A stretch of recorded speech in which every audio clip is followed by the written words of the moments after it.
Melody ಅನ್ನುವಂತ chocolate ಕೊಟ್ಟಿದ್ದೆ internet ನಲ್ಲಿ ಭರ್ಜರಿ ಚರ್ಚೆ. ಈ ಚಾಕ್ಲೇಟ್ ಕೊಟ್ಟ ವಿಡಿಯೋನ ಲಕ್ಷಾಂತರ ಜನ ಮೋದಿಯವರ ಇನ್ಸ್ಟಾಗ್ರಾಮ್ ನಲ್ಲಿ ನೋಡಿದ್ದಾರೆ, ಲಕ್ಷಾಂತರ ಜನ ಕಾಮೆಂಟ್ ಮಾಡಿದ್ದಾರೆ. ಬಹುಶಃ ನಿನ್ನೆ ಇಂಟರ್ನೆಟ್ ಅನ್ನ ಬ್ರೇಕ್ ಮಾಡಿರುವಂತಹ ಸುದ್ದಿ ಯಾವ್ದಾದ್ರು ಇದ್ರೆ ಅದು ಬರೀ ಒಂದು ಚಾಕ್ಲೇಟ್ ಕೊಟ್ಟಂತ ಸುದ್ದಿ ಅನ್ನೋದನ್ನ ಬಹುಶಃ ನಾವೆಲ್ಲರೂ ಅಚ್ಚರಿಯಿಂದ ಗಮನಿಸಬೇಕಾಗಿದೆ. ಮೋದಿ ಇಂಥದ್ದು ಮ್ಯಾಜಿಕ್ ಅನ್ನ ಹೇಗ್ ಮಾಡ್ತಾರೆ ಅನ್ನೋದು ಬಹಳ ವಿಶೇಷವಾದ ಸಂಗತಿ ಅಂತ. ಬಹಳ ಜನ ಉರಿಸ್ಕೊಂಡಿದ್ದಾರೆ. ಏನ್ ಮಾಡ್ತೀರಾ, ಕೆಲವರಿಗೆ ಮೋದಿ ಏನ್ ಮಾಡಿದ್ರು ಉರಿಸ್ತಾನೆ ಇರ್ತಾರೆ. ಹಾಗೆ ಉರಿಸಿಕೊಳ್ಳೋದು ಅವ್ರ ಕರ್ಮ ಅಂತ ನಾನು ಭಾವಿಸ್ತೀನಿ. ಮತ್ತು ಈ ಬಾರಿ ಮೋದಿ ಒಬ್ಬರೇ ಉರಿಸಲಿಲ್ಲ, ಇಬ್ರು ಸೇರಿ, ಅದು ಮೆಲೋನಿ ಮತ್ತು ಮೋದಿ ಇಬ್ರು ಸೇರಿಕೊಂಡು ಮೆಲೋಡಿ ಅಂತ ಹೇಳ್ಕೊಳ್ತಾ ಅವರಿಬ್ರು ಉರಿಸಿದ್ದಾರೆ ಅನ್ನೋದು ಬಹಳ ವಿಶೇಷ. ಇಂಟ್ರೆಸ್ಟಿಂಗ್ಲಿ ಸುಟ್ಟ ವಾಸನೆ ಮಾತ್ರ ಜಗತ್ತಿನ ಮೂಲೆ ಮೂಲೆಗಳಿಂದ ಬರ್ತಾ ಇದೆ. ಜಗತ್ತಿನ ಎಲ್ಲ ಕಡೆಯಿಂದಲೂ ಯಾಕೆ ಅಂತ ಆಶ್ಚರ್ಯ ಪಡ್ತಿದ್ದೀರೇನು? ಸುಮ್ಮನೆ ಒಂದು ಹಿಂಟ್ ಕೊಡ್ತೀನಿ ನಿಮಗೆ. ಚೈನಾ ಮತ್ತು ಇಟಲಿಯ ರಿಲೇಶನ್ಶಿಪ್ ಬಹಳ ಚೆನ್ನಾಗಿತ್ತು. ಅವರುಗಳಿಗೆ ಈಗ ಮೋದಿ ಮತ್ತು ಮೆಲೋನಿಯ ಈ ಬಾಂಧವ್ಯವನ್ನು ಕಂಡಾಗ ಹೇಗಾಗಬಹುದು, ಅವ್ರು ರಿಲೀಸ್ ಮಾಡ್ತಾ ಇರೋ ಫೋಟೋ ವಿಡಿಯೋ ಕಂಡಾಗ ಏನಾಗಬಹುದು, ಎಲ್ಲೆಲ್ಲಿ ಸುಟ್ಟ ವಾಸನೆ ಬರ್ತಿರ್ಬೋದು ಅನ್ನೋದನ್ನ ನೀವು ಸ್ವಲ್ಪ ಇಮ್ಯಾಜಿನ್ ಮಾಡಿ. ಹೆಚ್ಚಿಗೇನು ಹೇಳಲಿಕ್ಕೆ ಹೋಗೋದಿಲ್ಲ. ಯಾವತ್ತಿಂದ ಈ ಸಂಬಂಧ ಇಷ್ಟು ಬಲವಾಗ್ತಿದೆ ಅಂತ ಕೇಳಿದ್ರೆ, ಮೋದಿ ಮತ್ತು ಮೆಲೋನಿ 2022ರಲ್ಲಿ ಮೊದಲನೇ ಬಾರಿಗೆ ಬಾಲಿಯಲ್ಲಿ ಭೇಟಿ ಮಾಡ್ತಾರೆ. ಫಸ್ಟ್ ಭೇಟಿ ಆಗೋದೇ 2022 ನಲ್ಲಿ. ಅದು ಮೆಲೋನಿ ತಾನು ಅಲ್ಲಿನ ಅಧ್ಯಕ್ಷೆಯಾದ ನಂತರ ಭೇಟಿಯಾಗುವಂತದ್ದು. ಅದಾದ್ಮೇಲೆ 2023ರಲ್ಲಿ 2 ಸಲ ಮೋದಿ ಮೆಲೋನಿ ಭೇಟಿ ಆಗ್ತಾರೆ. ಅದ್ರಲ್ಲಿ ಒಂದ್ಸಲ ಭಾರತದಲ್ಲೇ ಆಕೆಗೆ ಅದ್ಭುತವಾಗಿರುವಂತಹ ಟ್ರೀಟ್ಮೆಂಟ್ ಅನ್ನ ಮೋದಿ ಕೊಡ್ತಾರೆ. ಅಫ್ಕೋರ್ಸ್ ಮೋದಿ ವಿದೇಶದಿಂದ ಬಂದಿರುವಂತಹ ಗೆಸ್ಟ್ ಎಲ್ಲ ಹೇಗೆ ನೋಡ್ಕೊಳ್ತಾರೆ ಅಂತಂದ್ರೆ, ಅವ್ರು ವಾಪಸ್ ಹೋಗಬೇಕಾದ್ರೆ ಭಾರತದ ಕುರಿತ ವಿಶಿಷ್ಟವಾದ ಗೌರವವನ್ನು ಮನಸ್ಸಿನಲ್ಲಿ ತುಂಬಿಕೊಂಡು ಹೋಗುತ್ತಾರೆ. 2024ನಲ್ಲಿ ಮತ್ತೆ 2 ಸಲ ನರೇಂದ್ರ ಮೋದಿ ಮತ್ತು ಮೆಲೋನಿ ಅವರ ಭೇಟಿ ಆಗುತ್ತೆ. ಈ ಬಾರಿ ಇಟಲಿಯಲ್ಲೇ ಒಂದು ಬಾರಿ ಭೇಟಿ ಆಗುತ್ತೆ. 2025ರಲ್ಲಿ 2 ಬಾರಿ ಭೇಟಿ ಆಗುತ್ತೆ. ಒಮ್ಮೆ ಅದರಲ್ಲಿ ಸೌತ್ ಆಫ್ರಿಕಾದ ಭೇಟಿ ಕೂಡ ಇರುತ್ತೆ. ಈಗ 2026ರಲ್ಲಿ ನರೇಂದ್ರ ಮೋದಿ ಇಟಲಿಯಲ್ಲೇ ಮೆಲೋನಿ ಅವರನ್ನ ಭೇಟಿ ಮಾಡೋದು ಬಹಳ ವಿಶೇಷವಾಗಿರುವಂತದ್ದು. ಇದು ಇವರಿಬ್ಬರ ನಡುವಿನ 8ನೆಯ ಭೇಟಿ ಅನ್ನೋದು ನಾವು ಗಮನಿಸಬೇಕಾಗಿರುವಂತ. ಸ್ನೇಹಿತರೆ, ನಮ್ಮ ಚಕ್ರವರ್ತಿ ಸೂಲಿಬೆಲೆ ಅವರು ದಿಢೀರ್ ಅಂತ ಪ್ರತ್ಯಕ್ಷ ಆಗಿದ್ದಾರೆ. ಈ ಬಾರಿ ಅವರು ಮಾತನಾಡ್ತಾ ಇರುವಂತಹ ವಿಚಾರ ಯಾವುದು ಅಂದ್ರೆ, ಪ್ರಧಾನಮಂತ್ರಿಗಳು ಇಟಲಿಗೆ ಹೋಗಿ ಮೆಲೋನಿಯನ್ನ ಭೇಟಿ ಮಾಡಿ ಮೆಲೋಡಿ ಕೊಟ್ಟಿದ್ದಂತ ವಿಚಾರ. ನೀಟಲ್ಲಿ ಪ್ರಶ್ನೆ ಪತ್ರಿಕೆ ಸೋರಿಕೆ ಆಗಿ 4 ಜನ ಆತ್ಮಹತ್ಯೆ ಮಾಡಿಕೊಂಡ್ರು. ಆವಾಗ ಮಾತಾಡಲಿಲ್ಲ. ಪೆಟ್ರೋಲ್ ಡೀಸೆಲ್ ಇಲ್ಲದೆ ಜನ ಸಾಯ್ತಾ ಕೂತಿದ್ದಾರೆ, ಅದರ ಬಗ್ಗೆ ಮಾತನಾಡಲಿಲ್ಲ. ಪೆಟ್ರೋಲ್ ಡೀಸೆಲ್ ಬೆಲೆ ಆಕಾಶಕ್ಕೆ ಏರ್ತಾ ಇದೆ, ಅವತ್ತು ಮಾತಾಡಲಿಲ್ಲ. ವಿದೇಶಿಯ ಸಾಲ 225 ಲಕ್ಷ ದಾಟಿ ಹೋಗ್ತಾ ಇದೆ, ಅದರ ಬಗ್ಗೆ ಮಾತನಾಡ್ತಾ ಇಲ್ಲ.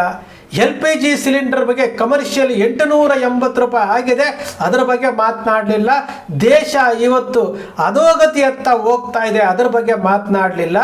ಈಗ ಬಂದ್ಬಿಟ್ಟು ಮೆಲೋಡಿಯ ಬಗ್ಗೆ ಮಾತನಾಡ್ತಾ ಇದ್ದಾರೆ ಅಂತಂದರೆ, ಈ ವ್ಯಕ್ತಿ ಈ 2014ರಿಂದ 2026ರವರೆಗೆ 12 ವರ್ಷಗಳ ಕಾಲ ಒಬ್ಬ ವ್ಯಕ್ತಿಯಾಗಿ ನಾನು ಈ ದೇಶಕ್ಕೆ ಏನಾದರೂ ವ್ಯಕ್ತಿಯಾಗಿ ಕೊಟ್ಟಿದ್ದೇನೆ ಅನ್ನೋದಕ್ಕಿಂತ ನರೇಂದ್ರ ಮೋದಿ ಅವರನ್ನು ಹೊಗಳ್ಕಂಡೆ, ಭಾರತೀಯ ಜನತಾ ಪಕ್ಷವನ್ನು ಹೊಗಳ್ಕಂಡೆ ಈ ವ್ಯಕ್ತಿ ತನ್ನ ಟೈಮನ್ನು ವೇಸ್ಟ್ ಮಾಡ್ತಾ ಇದ್ದಾರಲ್ಲ. ಅದು ರೀಲ್ಸ್ಗಳಂತೆ, ಲೈಕ್ಗಳಂತೆ. ಇವತ್ತು ಮೋದಿಯವರ ರೀಲ್ಸನ್ನು ಅಬ್ಬರದ ಪ್ರಚಾರ ಕೊಟ್ಟು ಇವತ್ತು ನಂಬರ್ 1 ಟ್ರೆಂಡಿಂಗ್ ಮಾಡಿದಾರಂತೆ. ಒಬ್ಬ ಪ್ರಧಾನಮಂತ್ರಿಯ ರೀಲ್ ಬಗ್ಗೆ ಮಾತನಾಡುವಂಥ ಚಕ್ರವರ್ತಿ ಸೂಲಿಬೆಲೆ ಅವರಿಗೆ ಈ ದೇಶದ ಬಗ್ಗೆ ಕಿಂಚಿತ್ತಾದರೂ ಕಾಳಜಿ ಅನ್ನೋದು ಇದೆಯನ್ರಿ? ಕಿಂಚಿತ್ತಾದರೂ ಕಾಳಜಿ ಇದೆಯಾ? ಬರೀ ಸುಳ್ಳು ಸುಳ್ಳು ಸುಳ್ಳು. 8 ಬಾರಿ ಇಟಲಿಯ ಪ್ರಧಾನಮಂತ್ರಿಗಳನ್ನು ಭೇಟಿ ಮಾಡಿದ್ರಂತೆ, 8 ಬಾರಿ. ಇವತ್ತು ಗೂಗಲ್ ಮಾಡಿ ನೋಡಿ ಸ್ವಾಮಿ, ಗೂಗಲ್ ಜಮಿನಿನಲ್ಲಿ ಕೇಳಿ ನೋಡಿ, ಚಾಟ್ ಜಿಪಿಟಿಲಿ ಕೇಳಿ ನೋಡಿ. ಅದು ಹೇಳೋದು 6 ಬಾರಿ ಅದು ಬೇರೆ ಬೇರೆ ಕಡೆ ಪ್ರಧಾನಮಂತ್ರಿಗಳು ಇಟಲಿಯ ಪ್ರಧಾನಮಂತ್ರಿಯನ್ನು ಭೇಟಿ ಮಾಡಿದ್ದು.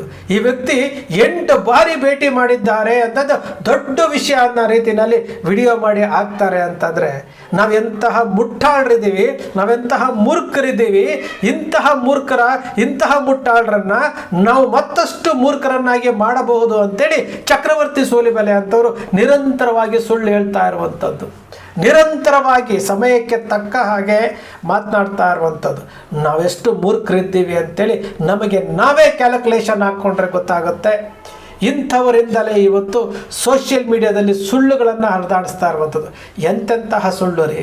ಒಬ್ಬ ಮನುಷ್ಯ ಸುಳ್ಳು ಹೇಳ್ತಾನೆ ಅಂತಂದರೆ ತಾಯಾಣೆ ಅಂತ ಇಟ್ಟಾಗ ಹಿಂದಿನ ಕಾಲದಲ್ಲಿ ಎದುರ್ಕೊಳ್ಳೋರು, ಸುಳ್ಳು ಹೇಳಕ್ಕೆ ಎದುರ್ಕೊಳ್ತಿದ್ರು. ಅಂತಹ ಸತ್ಯ ಹರಿಶ್ಚಂದ್ರ ಹುಟ್ಟಿದಂಥ ಈ ಭಾರತದಲ್ಲಿ, ಈ ಭರತ ಖಂಡದಲ್ಲಿ ಶ್ರೀರಾಮಚಂದ್ರ ತನ್ನ ತಂದೆಗೆ ದಶರಥನಿಗೆ ಕೊಟ್ಟಂಥ ಒಂದೇ ಒಂದು ಮಾತು ಉಳಿಸ್ಕೊಳ್ಳೋದಕ್ಕೋಸ್ಕರವಾಗಿ ಇಡೀ ದೇಶವನ್ನು ತ್ಯಾಗ ಮಾಡಿದ್ದಂಥ ಶ್ರೀರಾಮಚಂದ್ರನ ದೇಶದಲ್ಲಿ ಹುಟ್ಟಿರುವಂಥವರು ನಾವು.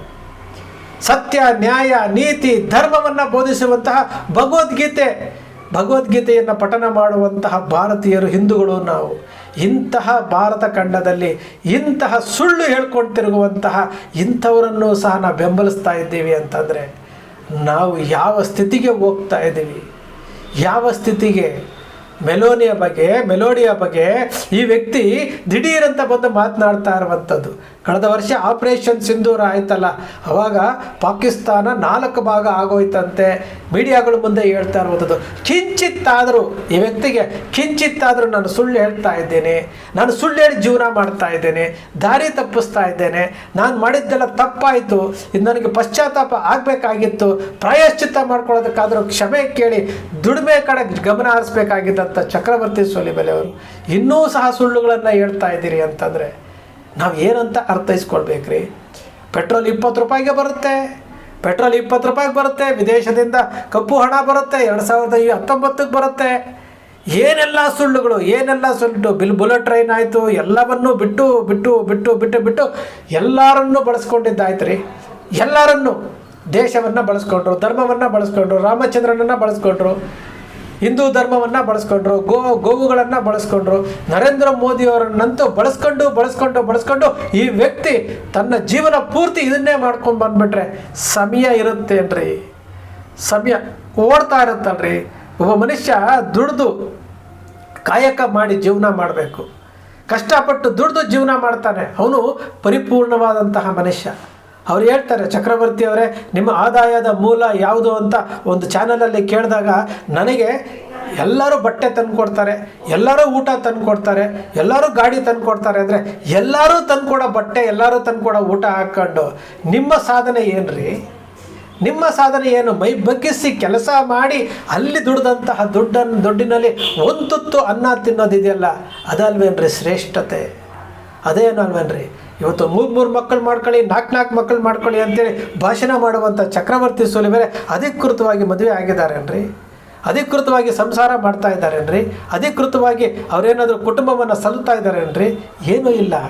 ಇವರು ಭಾಷಣ ಮಾಡ್ತಾರೆ, ಎಲ್ಲ ವಿಚಾರಗಳಿಗೆ ಬಂದು ಭಾಷಣ ಮಾಡೋದು, ಎಲ್ಲ ವಿಚಾರಗಳಿಗೆ ಬಂದು ನಾನೇ ಮುಂದೆ ಬರ್ತೀನಿ ಅಂತೇಳೋದು, ಚಿಂತಕ ಅಂತ ಹೇಳುವುದು, ಇವೆಲ್ಲವನ್ನು ಹೇಳ್ಕೊಂಡು ಇವತ್ತು ದಾರಿ ತಪ್ಪಿಸುವಂಥ ಕೆಲಸ ಮಾಡ್ತಾ ಇದ್ದಾರೆ ಅಂತಂದರೆ ಅದನ್ನು ಪ್ರಶ್ನೆ ಮಾಡುವಂತಹ ನಮ್ಮಲ್ಲಿರುವಂತಹ ಇವರು ಪ್ರಶ್ನೆ ಮಾಡಬೇಕು ಅಂತ ಅನ್ನಿಸ್ತಾನೇ ಇಲ್ಲಲ್ಲ, ಅನ್ಸೋದೇ ಇಲ್ಲಲ್ಲ. ನಾವೆಂತಹ ಭಾರತೀಯರ್ರಿ, ನಾವೆಂತಹ ಕನ್ನಡಿಗರು? ಸತ್ಯ ಹರಿಶ್ಚಂದ್ರ ಹುಟ್ಟಿದಂತಹ ಈ ದೇಶದಲ್ಲಿ, ಈ ಭರತ ಭೂಮಿನಲ್ಲಿ ನಾವೆಂತಹ ಭಾರತೀಯರು, ನಾವೆಂತಹ ಪ್ರಜೆಗಳು ಅಂತ ನಮಗೆ ನಾವೇ ಪ್ರಶ್ನೆ ಮಾಡ್ಕೊಳ್ಬೇಕು. ಯಾರೂ ಪ್ರಶ್ನೆ ಮಾಡಲ್ಲ. ನಾವು ಮುಟ್ಟಾಳರಿದ್ದಾರೆ, ಜನ ಮೂರ್ಖರಿದ್ದಾರೆ, ಮತ್ತಷ್ಟು ಮೂರ್ಖರನ್ನಾಗಿ ಮಾಡಬಹುದು. ನಾವು ಹೇಳಿದ್ದನ್ನೆಲ್ಲ ನಂಬುವಂಥ ಒಂದು ವರ್ಗ ಇದೆ, ನಮ್ಮನ್ನು ಸಲಹುತ್ತಿರುವಂತಹ ಒಂದು ವರ್ಗ ಇದೆ. ಇಲ್ಲಿ ವೋಟ್ ಬ್ಯಾಂಕ್ಗೋಸ್ಕರವಾಗಿ ಹಿಂದೂ ಧರ್ಮವನ್ನು ಬಳಸ್ಕೊಳ್ಬೋದು, ಓಟಿಗೋಸ್ಕರವಾಗಿ ದೇಶವನ್ನು ಬಳಸ್ಕೊಳ್ಬೋದು, ಓಟಿಗೋಸ್ಕರವಾಗಿ ಇತಿಹಾಸ ಪುರುಷರನ್ನು ಬಳಸ್ಕೊಳ್ಬೋದು, ವಿವೇಕಾನಂದರನ್ನ ಬಳಸ್ಕೊಳ್ಬೋದು, ಇದು ಬಲಿದಾನ ಕೊಟ್ಟಿರುವಂತಹ ಕ್ರಾಂತಿವೀರರನ್ನು ಬಳಸ್ಕೊಳ್ಬೋದು. ಎಲ್ಲವನ್ನೂ ತಿಳ್ಕೊಂಡು ಚಕ್ರವರ್ತಿ ಸೂಲಿಬೆಲೆ ಅಂತವ್ರು ಇವತ್ತು ದಾರಿ ತಪ್ಪಿಸುವಂಥ ಕೆಲಸ ಮಾಡ್ತಾ ಇದ್ದಾರೆ. ಆದರೂ ಸಹ ನಾವು ಇದರ ಬಗ್ಗೆ ಪರಿಜ್ಞಾನ ಇಲ್ಲದೆ ಇಂಥವರ ಮಾತುಗಳನ್ನು ನಾವು ನಂಬುತ್ತಾ ಇದ್ದೇವೆ ಅಂತಂದರೆ ನಮ್ಮಂತಹ ಮೂರ್ಖರು, ನಮ್ಮಂತಹ ಮುಟ್ಟಾಳರು ಬೇರೆ ಇರಲಿಕ್ಕೆ ಸಾಧ್ಯನಾ? ಯಾರೂ ಪ್ರಶ್ನೆ ಮಾಡೋದಿಲ್ಲರಿ, ಯಾರೂ ಪ್ರಶ್ನೆ ಮಾಡೋದಿಲ್ಲ. ಭಾರತೀಯ ಜನತಾ ಪಕ್ಷದ ಸರ್ಕಾರ ಇದ್ದಾಗ ಇವರ ಯುವ ಬ್ರಿಗೇಡ್ ಅಂತ ಮಾಡಿಕೊಂಡು ಒಬ್ಬ ನರೇಂದ್ರ ಮೋದಿಯವರಿಗೆ ವೋಟ್ ಕೇಳುವಂತಹ ಒಂದು ಯುವ ಬ್ರಿಗೇಡ್ ಸಂಘಟನೆಗೆ ಭಾರತೀಯ ಜನತಾ ಪಕ್ಷ ಸರ್ಕಾರ ಇದ್ದಾಗ ರಾಜ್ಯೋತ್ಸವ ಪ್ರಶಸ್ತಿ ಕೊಡಿಸ್ತಾರೆ, ರಾಜ್ಯೋತ್ಸವ ಪ್ರಶಸ್ತಿ ಕೊಡಿಸ್ತಾರೆ. ಅಲ್ಲಿ ಇಷ್ಟು ಅಂತ ನಗದು ಇರುತ್ತೆ, ಅದಕ್ಕೆ ಕೆಲವೊಂದು ವಿಚಾರಗಳು ಇರ್ತವೆ, ಅದಕ್ಕೆ ಕೆಲವೊಂದು ಸೌಲಭ್ಯಗಳಿರ್ತವೆ. ರಾಜ್ಯೋತ್ಸವ ಪ್ರಶಸ್ತಿ ನರೇಂದ್ರ ಮೋದಿ ಅವರಿಗೆ ವೋಟ್ ಹಾಕಿ ಅಂತ ಪ್ರಚಾರ ಮಾಡಿದ್ದಂಥ ಒಂದು ಸಂಘಟನೆಗೆ ಇಲ್ಲಿ ರಾಜ್ಯೋತ್ಸವ ಪ್ರಶಸ್ತಿ ಕೊಡ್ತಾರೆ. ಯಾವ ಆಧಾರದ ಮೇಲೆ ಕೊಟ್ಟರೋ ಗೊತ್ತಿಲ್ಲ. ಇವರು ಮರ ನೆಟ್ಟರಂತೆ, ಕೆರೆ ಕ್ಲೀನ್ ಮಾಡೋದ್ರಂತೆ, ಸಾವಿರಾರು ಲಕ್ಷಾಂತರ ಸಂಘಟನೆಗಳು ಇವತ್ತು ಪ್ರಾಮಾಣಿಕವಾಗಿ ಕೆಲಸ ಮಾಡ್ತಾ ಇದ್ದಾವೆ. ರಾಜಕೀಯ ಬಿಟ್ಟು ಕೆಲಸ ಮಾಡ್ತಾಯಿದೆ, ಅವರು ಕೊಡದೇ ಇರುವಂಥದ್ದು. ಇವರು ಮೆಲೋಡಿಯ ಬಗ್ಗೆ ಮಾತಾಡ್ತಾರೆ, ಮೆಲೋನಿಯ ಬಗ್ಗೆ ಮಾತಾಡ್ತಾರೆ. 8 ಬಾರಿ ಪ್ರಧಾನಮಂತ್ರಿಗಳು ಭೇಟಿ ಮಾಡಿದ್ರು ಅಂತ ಹೇಳ್ತಾರೆ. ಗೂಗಲ್ ಹೇಳ್ತಾ ಇದೆ, ಚಾಟ್ GPT ಹೇಳ್ತಾ ಇದೆ, ಜೆಮಿನಿ ಹೇಳ್ತಾ ಇದೆ. 6 ಬಾರಿ, ಅದು 2023ರಿಂದ 6 ಬಾರಿ, ಅದು ಎಲ್ಲಿ ಶೃಂಗಸಭೆಗಳಲ್ಲಿ ಬೇರೆ ಬೇರೆ ಕಡೆಯಲ್ಲಿ ಭಾರತಕ್ಕೆ ಬಂದಾಗ ಭೇಟಿ ಮಾಡಿತ್ತು ಅಂತ. ಇಲ್ಲಿ ಸುಳ್ಳು ಹೇಳಬೇಕಾ ಚಕ್ರವರ್ತಿ ಸೂಲಿಬೆಲೆ ಅವರೇ? ಇಲ್ಲಿ ಸುಳ್ಳು ಹೇಳಬೇಕಾ? ಜೀವನ ಪೂರ್ತಿ ಸುಳ್ಳು ಹೇಳ್ಕೊಂಡಿದ್ರೆ ಹಾಗಾದರೆ ಸುಳ್ಳೇ ನಾಚಿಕೆ ಪಟ್ಕೊಳ್ಳೋದಿಲ್ವಾ?